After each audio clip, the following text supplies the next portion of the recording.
Well, when I come to scientific conferences, I always expect to get inspired by what I hear from other speakers and try to inspire other speakers by what I say. And I have not been disappointed today. I've heard some very exciting talks, in particular about the microbiota, which has inspired me to consider further work in that area.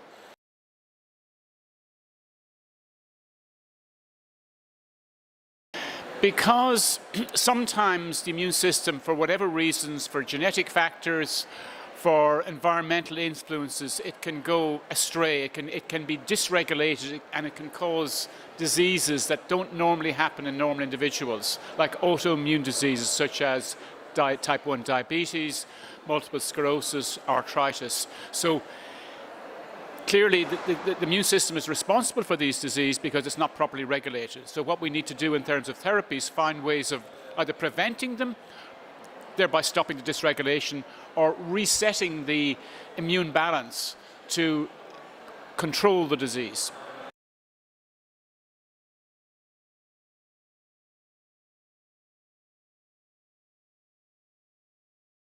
Okay, it's not the area that I work in, but I don't dismiss them. I think there may be some benefit in something like IL-2 therapy, which, for example, IL-2 has been shown to, and we do some work on this ourselves, has been shown to enhance regulatory cells.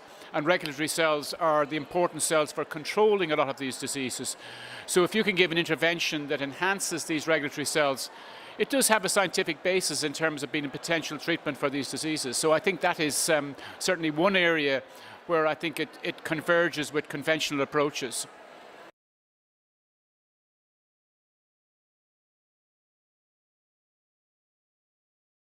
Okay, so there's many influences on potential immune system dysregulation, and as I said, some people genetically are more susceptible to dysregulation than others.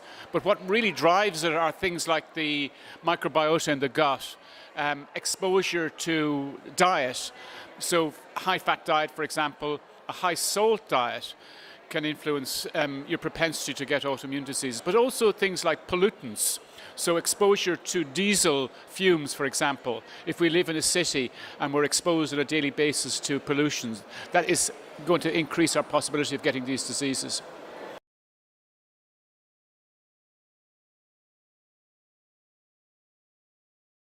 Not necessarily. I mean, many of us are exposed to high salt diets and bad diets, and we don't get autoimmune diseases, and others are. So it's a combination of factors, a combination of environmental and genetic. So if you have a propensity to get these diseases from your genetics, and then if you're exposed to maybe several different environmental influences that precipitate them, then the chances are great that you get them. So it's a combination of a number of factors, not just one.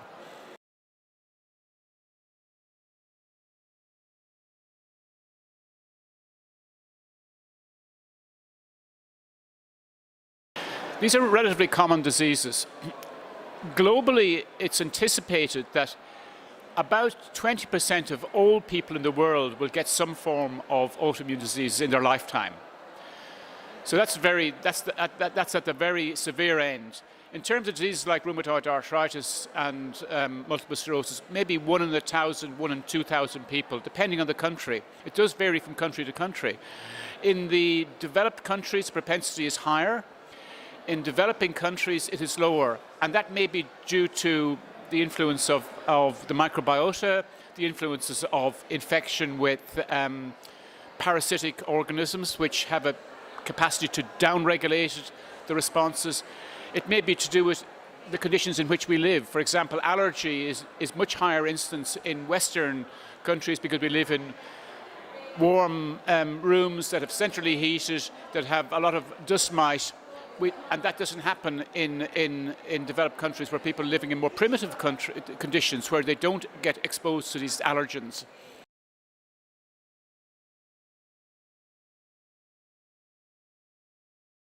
Okay, so a lot of autoimmune diseases develop in middle age. There are some that are early onset, like juvenile rheumatoid arthritis happens in juveniles, in people who are in their teens. But by and large, most of the autoimmune disease develop in people in their 40s and their 50s and into their 60s. So Really, if we want to do something about stopping the onset of them, we need to intervene early. It's difficult to change things once the damage has been done. And then we have to rely on traditional medicines like steroids and the drugs that we don't really want to have to give people. So intervention early is key.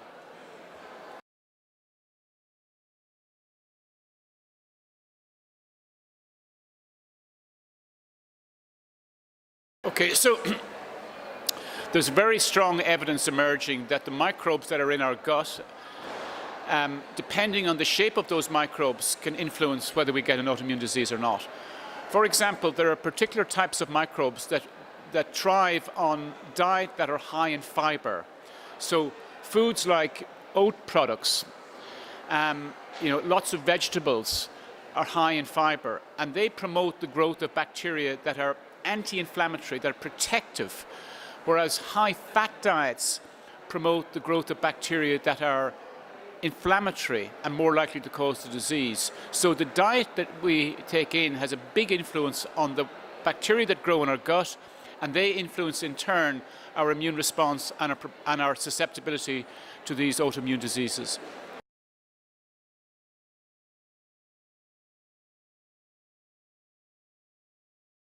In a way, yes. In a way, no. In the concept of parasitic infections, yes. So too much hygiene and not getting exposed to parasites certainly makes us more susceptible to autoimmunity. And it's well known that people who live in countries where there are a lot of parasitic infections have much less allergy and autoimmunity. That's accepted.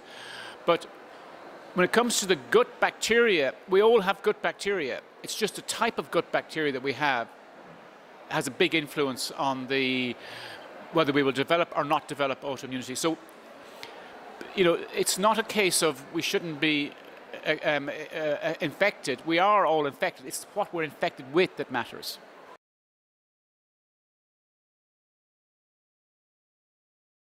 Yes, in a way. And that's coming back to the helminth, the parasitic infections again. I mean, the parasitic infections are very low in prevalence in developed countries, whereas in Africa, South America, parts of Southeast Asia, they're very high prevalence. So those pathogens, well, they're not very pleasant to get, and people can be very debilitated with them. They do mean that you're less likely to get autoimmune diseases or allergy. In developed countries, we don't have really very much parasitic infections, but we do have infections with gut microbes. And it's coming back to what I said earlier, it's the composition of that microbiota which has a big influence on whether a person will develop autoimmunity or not. I would recommend a strategy of being sensible with your diet, because the diet is going to influence all of this. So eating a high fiber diet, which is rich in whole grain cereals, like in particular oats, which has a lot of soluble fiber, eating lots of vegetables and fruit, eating lots of, what you do here in Mallorca, eat lots of fish and olive oil, because these are foods that have a positive influence on the microbiota. The people who eat a high fat, I mean by that saturated fat, the animal fat diet, a diet high in salt and generally high in calories, are promoting the growth of bacteria which are more inflammatory and therefore more likely to cause autoimmune diseases.